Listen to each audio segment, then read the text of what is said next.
अनिल, रात तेरे पापा जी ने मुझे सपने में कहा कि रेखा, मुझे गए 2 महीना होने को आया और तूने मेरा ब्रीफकेस अभी तक खोलकर नहीं देखा। उसमें बहुत ही आवश्यक पेपर रखे हैं। मैंने तुम्हें बताया था ना कि मेरे बाद ब्रीफकेस खोलकर सभी पेपर निकालकर पढ़ लेना। माँ, आपको पहले बताना चाहिए था। पता नहीं कितने महत्वपूर्ण पेपर हैं जिन्हें वह आपको पढ़ाना चाहते थे। आप चिंता न करें, आज छुट्टी का दिन है, मैं अभी सब देख लेता हूँ। अनिल ने सूटकेस के सारे पेपर देख लिए। घर की रजिस्ट्री के पेपर, मेडिकल टेस्ट के पेपर, बिजली के बिल व अन्य खरीदे गए सामानों के बिल रखे थे। कुछ ऐसा नहीं मिला जो महत्वपूर्ण हो। अंत में एक पैकेट मिला जिस पर रेखा के लिए व्यक्तिगत लिखा था। कौतूहलवश पैकेट खोला तो उसमें 2 लिफाफे निकले जिन पर 1 नंबर व 2 नंबर लिखा था। माँ, पहले आप 1 नंबर का लिफाफा खोलिए, बाद में 2 नंबर का खोलिएगा। यह केवल आपके लिए है। बेटा, तुमसे क्या छुपाना, तुम तो मेरे अपने हो। बहू को भी बुला लो, तुम ही पढ़ो, मुझसे नहीं पढ़ा जाएगा। रेखा, जब से मैं बीमार रहने लगा तभी से चाहता था कि अपने जीवन से संबंधित हर चीज़ एवं सब आवश्यक बातें तुम्हें समझा दूं, जिससे मेरे बाद तुम्हें कोई परेशानी न हो। लेकिन जब तुमसे बात करनी चाही तब तुम भावुक हो जाती थी। मैं तुम्हें शब्दों द्वारा तो कभी बता नहीं पाया, इसलिए यही निर्णय लिया कि लिखकर सब बातें बता दूं। रेखा, हम दोनों का जीवन बहुत संघर्षपूर्ण रहा है। कभी भी मैं तुम्हें वह सुख सुविधा नहीं दे पाया जिसकी तुम हकदार थी। मेरी परिस्थिति ही कुछ ऐसी थी कि मैं अपने परिवार के लिए वह सब नहीं कर पाया जो मैं चाहता था। मेरी महीने भर की आय जीवन की नितांत आवश्यक वस्तुओं के लिए ही पर्याप्त होती थी। बैंक में जमा करना या मनोरंजन पर खर्च करना अल्पकालीन सा लगता था। मैंने अनेकों बार तुम्हें छोटी छोटी बातों के लिए मन मारते देखा है। बच्चों को भी कहाँ दे पाया जो उनकी चाहत थी। फिर भी तुम्हारे सहयोग से गृहस्थी की गाड़ी जैसे तैसे खींचती रही। इसी बीच घटी एक घटना ने मेरे मानस को झकझोर कर रख दिया। मुझे भविष्य में कुछ योजना बनाने के लिए प्रेरित किया।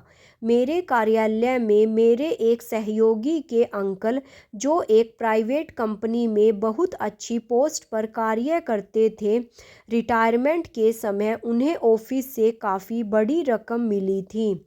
अपनी एकमात्र पुत्री का विवाह वह पहले ही कर चुके थे। उनके दोनों बेटे अपने अपने परिवारों के साथ सुखमय जीवन व्यतीत कर रहे थे। कुछ वर्ष पूर्व पत्नी के निधन के पश्चात वह नौकर के सहारे जीवन व्यतीत कर रहे थे। अब उन्होंने बड़े बेटे के पास रहने का निर्णय लिया। छोटा बेटा अभय भी चाहता था कि पापा उसके साथ रहे। बड़े बेटे अमित ने उनका हृदय से स्वागत किया। बहू बच्चे सभी काफ़ी प्रसन्न लगे। अभय भी कुछ दिनों के लिए अपने परिवार सहित उनसे मिलने आया। इस तरह शुरू के कुछ माह मिलने मिलाने में व्यतीत हो गए। इसी बीच दोनों भाइयों में कुछ मंत्रणा हुई। पापा, आपसे हम कुछ राय लेना चाहते हैं। हम दोनों भाइयों की हमेशा से यही इच्छा रही है कि हम दोनों का परिवार साथ रहे। हम दोनों एक शहर में रहकर कोई व्यापार करें या फिर कोई कंपनी खोल लें। आपके द्वारा बनाई कोठी जयपुर में खाली पड़ी है। अभी तक तो हम दोनों नौकरी के कारण यहाँ से वहाँ भटकते रहे। हमारी इच्छा है कि क्यों ना जयपुर चलकर ही कुछ काम किया जाए। आपका मार्गदर्शन तो हमें मिलेगा ही एवं आपका समय भी आराम से व्यतीत होगा। पूरा परिवार भी एक साथ रह सकेगा। पापा, अभी तो हमारे पास कोई भी काम शुरू करने के लिए पर्याप्त पैसे नहीं हैं। यदि आप हमारी सहायता करें तो हमारा यह सपना साकार हो जाएगा। मेरे दोस्त को बच्चों का सुझाव अच्छा लगा।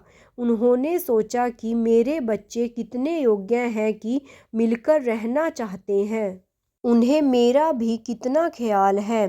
पैसे का क्या है, वह तो मेरे बाद भी उनका ही है। अच्छा है दोनों मेरे सामने ही सेटल हो जाएं। मेरा क्या है, 2 समय का खाना और बच्चों का प्यार मिलता रहे, यही मेरे लिए बहुत है। इस तरह उन्होंने अपनी पूरी जमा पूंजी लगाकर बच्चों को कंपनी खुलवा दी।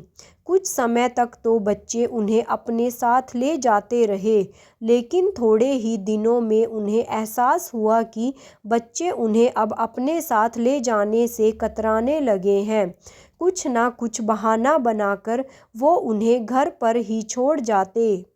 पूछने पर अभद्रता पर उतर आते। उन्हें घर पर रहने के लिए मजबूर कर दिया गया। इधर बहुएं अपनी गृहस्थी में व्यस्त रहती। ससुर के हर समय घर पर रहने से उनकी स्वतंत्रता में बाधा पड़ने लगी। उन्होंने भी उनकी आवश्यकताओं को अनदेखा करना प्रारंभ कर दिया। स्थिति यह हो गई कि 2 रोटी के लिए भी उन्हें बार बार बहुओं को याद दिलाना पड़ता। वे खुद को अपमानित महसूस करने लगे। तनाव उन पर हावी हो गया। जब समस्या हद पार कर गई तो उन्होंने नींद की अधिक गोलियां खाकर अपने को समाप्त कर लिया। उनके पैसे से सबल बने पुत्रों को किसी को शक नहीं हुआ। उनकी मृत्यु का रहस्य उनकी कोठी की दीवारों में दब कर रह गया।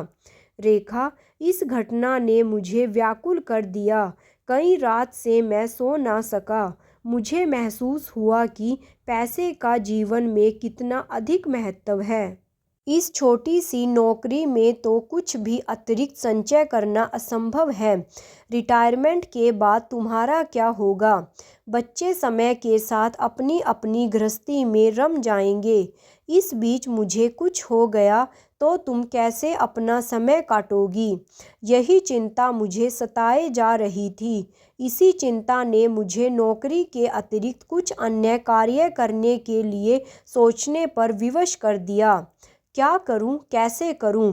इसी उधेड़बुन में कई दिन निकल गए।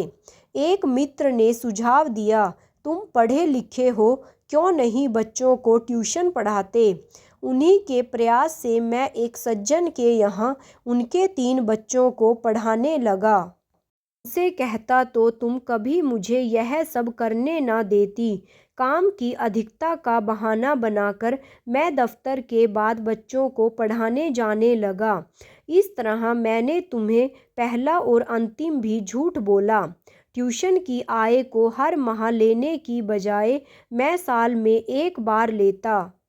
उस अच्छी खासी रकम से विकास पत्र खरीद लेता, जो 5 साल बाद दुगने होकर मिलने लगे। हर वर्ष यह क्रम बन गया। इन पैसों को मैं बैंक में डालने लगा। बीच बीच में प्रमोशन हुए, बोनस भी मिले। उन पैसों से घर की आवश्यकताएं पूरी करता रहा। इस तरह रिटायरमेंट तक मैं कुछ पैसे जोड़ पाया। बच्चे मेधावी थे, उच्च शिक्षा प्राप्त कर अच्छी नौकरियों पर लग गए।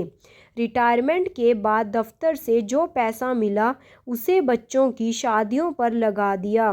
पेंशन से हम दोनों का खर्च आराम से चल जाता था। अब मन में शांति थी कि बुढ़ापे में किसी पर निर्भर नहीं रहना पड़ेगा। बच्चों के पास आते जाते समय आराम से व्यतीत हो रहा था। अचानक स्वास्थ्य खराब होने पर जब डॉक्टर को दिखाया तो उन्होंने मुझे डरा ही दिया। उनके अनुसार मुझे शुगर के साथ साथ दिल की बीमारी भी होने की प्रबल संभावना थी। ब्लड प्रेशर भी कंट्रोल में नहीं आ रहा था। डॉक्टर के अनुसार मुझे कभी भी कुछ भी हो सकता था। यह जानकर मैं चिंतित रहने लगा। उस समय मुझे न अपना ध्यान आया न ही बच्चों का। बस तुम्हारे लिए मन घबराने लगा। तुम तो घर गृहस्थी के कार्यों के अलावा कुछ भी नहीं जानती। पूरी तरह से मुझ पर निर्भर हो। इसलिए कुछ भी बहाना बनाकर मैंने अनिल के पास रहने का मन बना लिया। अनिल एवं सुधा काफ़ी समय से आग्रह कर रहे थे कि मम्मी पापा अब आप हमारे पास आकर रहिए। तुमने भी मेरे निर्णय को सहर्ष स्वीकार कर लिया। जल्द ही हम दोनों जयपुर का घर किराए पर चढ़ाकर अनिल के पास आ गए। मुझे अनिल एवं सुधा पर पूरा विश्वास था कि मेरे बाद ये दोनों तुम्हें कुछ भी कष्ट नहीं होने देंगे, लेकिन इनकी भी गृहस्थी है, अपनी समस्याएं हैं, खर्च है, पारिवारिक समस्याएं हैं। अनिल की भी सीमित आय है। मैं नहीं चाहता था कि हमारा अतिरिक्त आर्थिक बोझ इन पर पड़े, इसलिए मैं अपनी पेंशन घर में खर्च करने लगा। तुम्हारे सामने तुम्हारी सहमति से ही मैं सब पर पाया। उन्होंने भी हमें कभी निराश नहीं किया। दोनों हर परेशानी में हमारे साथ खड़े दिखाई दिए। रेखा, मेरे बाद तुम्हें भी पेंशन मिलेगी, तुम भी उसे घर पर खर्च करना। मैंने अपनी पूरी जमा पूंजी बैंक में फिक्स कर दी है, उसका ब्याज तुम्हारे अकाउंट में आता रहेगा। खूब खर्च करना। मुझे मालूम है कि पैसों की तंगी के कारण तुम अपनी इच्छाओं को दबाती रही हो। अब निसंकोच अपने पर खर्च करना, दान करना, बच्चों पर खर्च करना, घूमना फिरना। तुम्हारे पास पैसा होगा तभी घर में भी मान सम्मान मिलेगा। तुम्हारे बाद सब बच्चों को मिले, इसके लिए तुम्हारे साथ बच्चों का नाम डलवा दिया है। रेखा, दूसरे लिफाफे में बैंक की चेकबुक, पासबुक एवं एटीएम कार्ड भी है।